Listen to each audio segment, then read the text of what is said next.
Assalamualaikum warahmatullahi wabarakatuh. Selamat pagi dan salam sejahtera untuk kita semua. Perkenalkan, kami dari tim Afirmasi 2.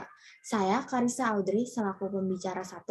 Saya didampingi oleh dua teman saya, yaitu Laras Hati Mahendra sebagai pembicara kedua, dilanjut dengan Efra Feiza sebagai pembicara ketiga.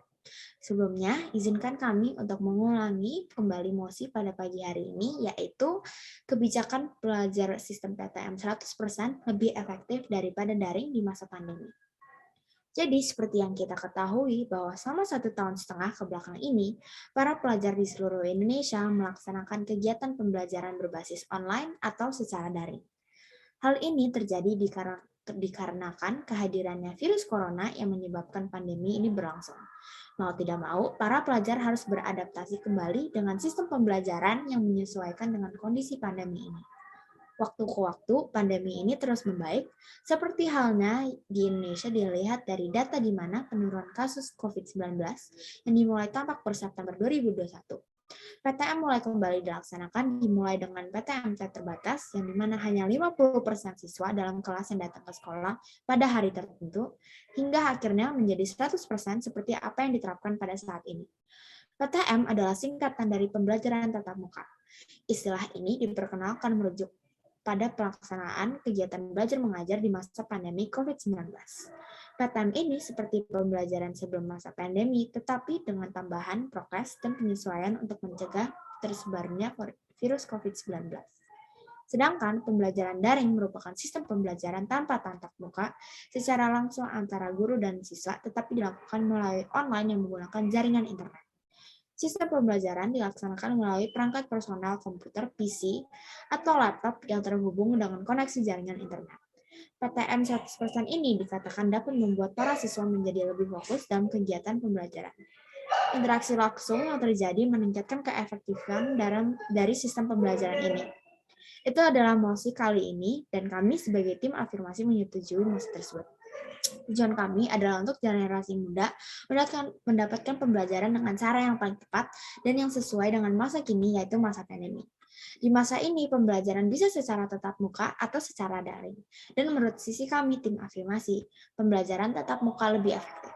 Kami menyetujui mosi ini dan akan lanjut ke rangkaian argumen, dan saya serahkan kepada pembicara kedua, Laras Hati Mahendra. Terima kasih. Baik, terima kasih Audrey atas maknanya.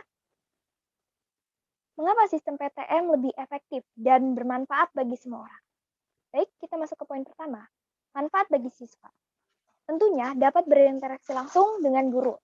Dengan sistem PTM yang dilaksanakan di sekolah, di satu tempat bersama, tentulah interaksi yang terbentuk antara siswa dan guru akan lebih sering dan juga banyak.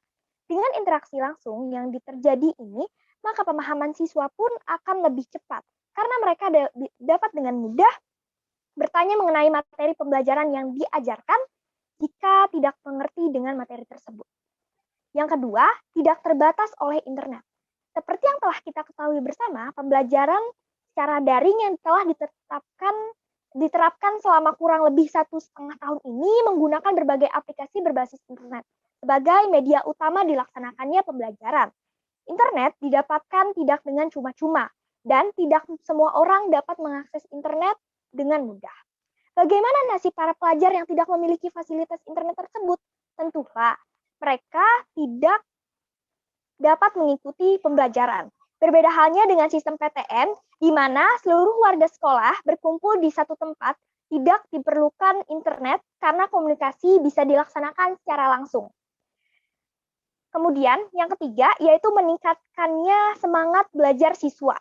Dengan PTM yang dilaksanakan di sekolah, tentunya para siswa akan bertemu dengan teman-temannya. Mereka dapat berinteraksi langsung dengan teman-temannya, dan hal itu tentunya bisa meningkatkan semangat belajar para siswa. Mereka dapat lebih mudah berinteraksi dengan teman sebayanya. Untuk poin yang kedua, yaitu manfaat bagi guru. Tentunya dapat menyesuaikan pembelajaran bagi setiap siswa. Dengan dilaksanakannya pembelajaran di sekolah, para guru dapat melihat secara langsung reaksi dari para siswa yang dibimbingnya. Para guru dapat langsung menyesuaikan cara pembelajarannya jika memang terdapat para siswa yang kurang memahami materi yang diberikan dengan cara mengajarnya. Kemudian yang kedua, tidak semua guru menguasai keterampilan berteknologi. Tidak sedikit guru yang tidak bisa menggunakan alat teknologi dengan baik. Banyak guru senior yang masih memiliki minim ilmu pengetahuan mengenai hal tersebut. Hal itu dikarenakan dengan tradisi pembelajaran yang sangat kontras. Dari awalnya memanfaatkan media papan tulis, sekarang beralih menjadi alat digital seperti laptop. Kemudian, bisa menjalani hubungan baik dengan siswa. Seperti yang telah dijelaskan pada poin pertama, para guru dapat mengamati reaksi dari para siswa lebih jelas. Para guru dapat lebih langsung membicarakan mengenai masalah atau hal-hal yang perlu dibicarakan dengan mudah dengan para siswa dan tentunya dengan frekuensi yang lebih sering. Untuk poin yang ketiga, yaitu manfaat bagi orang tua.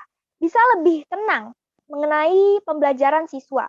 Orang tua tidak akan sekhawatir pada pembelajaran anak mereka dibandingkan saat belajar daring. Terkadang orang tua tidak bisa mengawasi anak-anaknya saat di rumah, sehingga tidak tahu anaknya sedang belajar atau memainkan HP. Sedangkan kalau misalnya di sekolah, sudah pasti anak mereka harus mendengarkan guru dan berinteraksi secara langsung. Nah, untuk poin yang selanjutnya yaitu dampak negatif menggunakan gadget berlebihan. Gadget sering sekali disalahgunakan terutama pada remaja yang kurang dapat mengendalikan dirinya sendiri. Pada sistem online, siswa akan menjalani kurang lebih 6 jam hanya memandang screen laptop atau gadget. Penggunaan gadget ini yang berlebihan akan berdampak negatif bagi siswa. Pertama, siswa akan tidak fokus terhadap pembelajaran. Waktu untuk belajar dan waktu untuk main akan sulit dipisahkan. Sangat mudah sekali untuk siswa membuka YouTube, Netflix, atau mainan lainnya, dan guru tidak akan mengetahuinya. Kedua, gadget ini akan berdampak negatif pada kesehatan fisik dan mental siswa. Siswa tidak akan keluar dan berolahraga di luar rumah.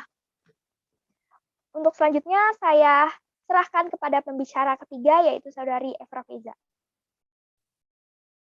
Baik, terima kasih Laras atas kesempatannya. Di sini saya akan melanjutkan argumen kedua, yaitu bagaimana proposal tersebut akan dilaksanakan di masa pandemi. Seperti yang kita ketahui bahwa telah dilaksanakannya vaksinasi dosis pertama dan dosis kedua, yang diperuntukkan kepada seluruh warga Indonesia. Setelah itu juga diberlakukannya protokol kesehatan. Untuk apa semua hal itu diberlakukan jika tujuannya bukan untuk mengembalikan kehidupan normal sebelum pandemi terjadi? Dua hal tersebut dijadikan sebagai syarat utama bagaimana pembelajaran tatap muka berlangsung. Protokol kesehatan diciptakan tentunya untuk dilaksanakan, dituruti, dan juga dipatuhi oleh seluruh warga negara Indonesia.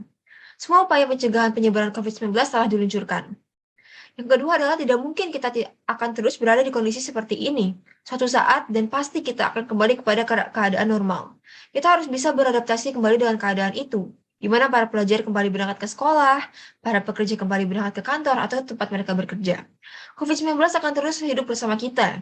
Waktu ke waktu kita akan terbiasa untuk hidup bersama COVID-19 dengan tercapainya herd immunity. Hal itu merupakan penutup dari argumen saya. Selanjutnya saya kembalikan kepada pembicara pertama, yaitu Karissa Audrey. Baik, terima kasih Efra Feza. Kami ucapkan terima kasih dan itu adalah akhir dari video pengantar debat mosi kali ini.